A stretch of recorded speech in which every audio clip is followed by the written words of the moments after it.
What's up, guys? Welcome back to another video. My name is Malcolm Tibbs. I'm 26 years old right now, and at the age of 24, I was able to retire myself using some of my veteran benefits.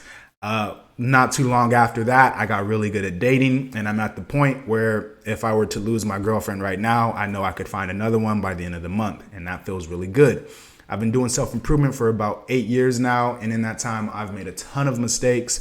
I've read a lot of books, I've learned a lot of lessons, but by far the biggest takeaway that I have, one of the biggest takeaways is that if we are going to measure how much we've improved while on this self-improvement journey, the best metric to be looking at is how well can we influence other people. Okay. So yes, having a better paying job, having a nicer looking car, having a bigger house, having a better physique, all of those things are going to help you influence people. And that is the reason why so many YouTubers and so many different media sources are telling you this is what self-improvement is. But truly, we're doing these things so that we can improve our influence. And really, when it comes down to feeling successful and like scratching that itch in the back of your brain, there's two different types of things that we want to influence people to do. Okay, we're going to want to either get people to give us money. So this is going to be like an entrepreneurial type of journey, or we're going to want to have women get them to have sex with us, right? And that's just going to be like fulfilling our need for relationship and intimacy and touch, all these very basic human desires. Okay, now when it comes to getting women and really just being more influential in general, you're going to see that you're going to do better when you have abundance, when you do not need the other individual either for money or for sex, when you don't need them because you have more options. You are going to do better getting them to actually want to give you whatever it is you're trying to get out of them. Okay. And that really does boil down to one lever of influence. There's multiple different levers, one of them being authority, another one being unity, another one being reciprocity. But in particular, having abundance is going to signal pre-selection. Okay. It's pretty much going to say, I'm popular, or it's going to say, other people can give me the resource that you are not giving me at this moment. Right. And that's important to give off that message because it allows people to know, hey, you must be a good steward of this thing. Like if I were to have sex with you, you must be good enough at doing a good job if other people are also having sex with you, right? So when you're able to signal pre-selection, when you're able to say that other members of the tribe have already, vetted me, right? You're going to get much more compliance when you do ask for those requests. Now, that's a little bit difficult to do if you don't already have pre-selection. Like I said, I had a pretty long period where I just focused on dating, and I got to the point where I can snap my fingers and I can have probably 4 or 5 dates lined up next week, right? And I'm able to do that because partly because I have pre-selection, partly because I'm able to speak and convey myself in a way that tells the woman that I am high value. And really what I mean by that is other people have given me their, they vetted me, right? And the other part of that is I've just put in so many reps that I've learned how to emulate that, right? And so I guess what I'm really saying is you can fake it until you make it, okay?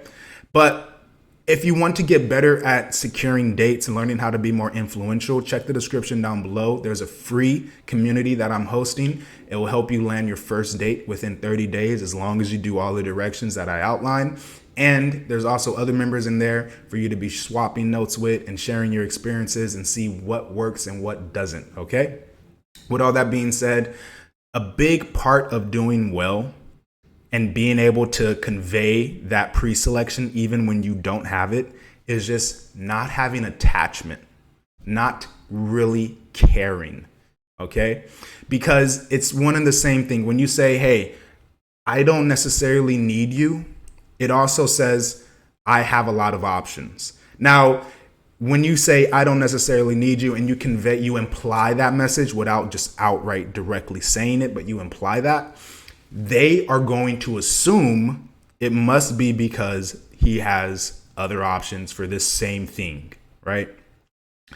That doesn't always have to be true, but it is going to be the very first step, and I honestly, if I were to be teaching another man how to get good at women, which is what I kind of do, that would be the very first thing that I would tell him to start working on. Get rid of your attachment for the approval of other women. Get rid of your attachment to sex. If you were to be an individual who was castrated, like let's say you just don't have genitals, like they got cut off, what would you do?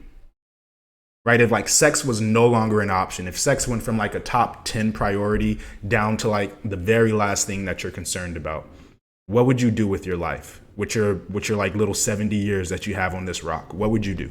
Because there are individuals who don't have the ability to have sex, and they seem to have very fulfilling lives. So it must be possible for you to also decrease your attachment and your desire for sex. And that was honestly like the biggest breakthrough that I had on my journey, was going, I don't think I need to have sex. And as a matter of fact, if I stopped wanting sex, I don't know what I would do for the rest of the afternoon.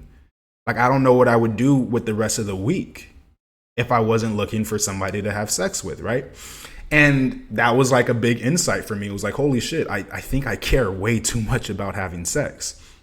But I'm saying all this to like really, hopefully just plant the seed in your mind that there are things that are more important. There are things that can be more satisfying. And if you actually want to be able to get sex, you kind of have to stop caring about it so much.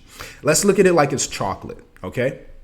Let's say you really want a chocolate bar, and you haven't had chocolate in years and you just can't find it. So you're going to be dying to get that chocolate bar. You're going to be desperate whenever you go up to somebody who might be able to give you that chocolate bar.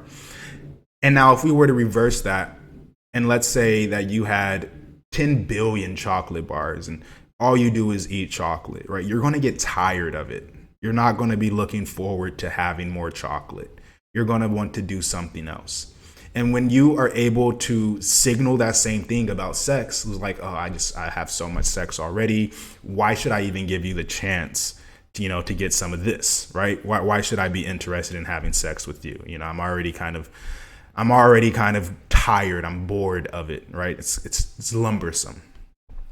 It's going to make them say, oh my God, you have to be the best, like, steward. That's really the word that comes to mind. You must be the best person for me to trust with this resource, because so many other people are trusting you with their resource, right? And of course, we're talking about sex, the womb, right? And I know this is a little bit different than the kind of videos I make. Usually I just get on this mic and I tell people, hey, it's really feasible to go get a girlfriend. It's not too difficult. You can do it. Like, I promise you, whoever you are, you can do it.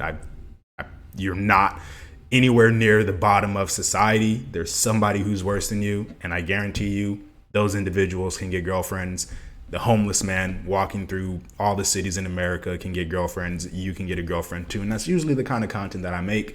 But if we were to get a little bit deeper into the mindset, that's what this video would be about. And that would be one of the bigger lessons that I've learned when it comes to influencing women, getting women to want to have sex with you, right? Instead of trying to get them to just have sex with you, getting them to want to have sex with you.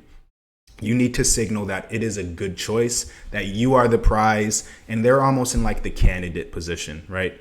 And you're seeing if they qualify for you, right?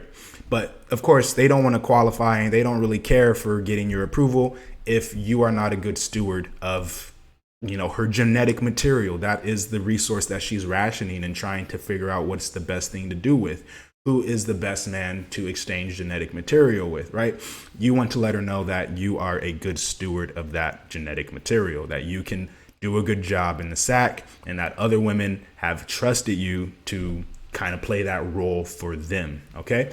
Now, that was a bit more technical than I usually like to get. I usually just like to motivate, but we'll see. We'll see, how this does. I want to kind of start to provide a little bit more instruction alongside with the motivation. But I'm going to go ahead and wrap it up. Again, if you're interested in being able to land your first date within 30 days, check the description down below. Join the community. It's free. Besides that, like, comment, subscribe, and share this with a friend. And I'll see you guys in the next one.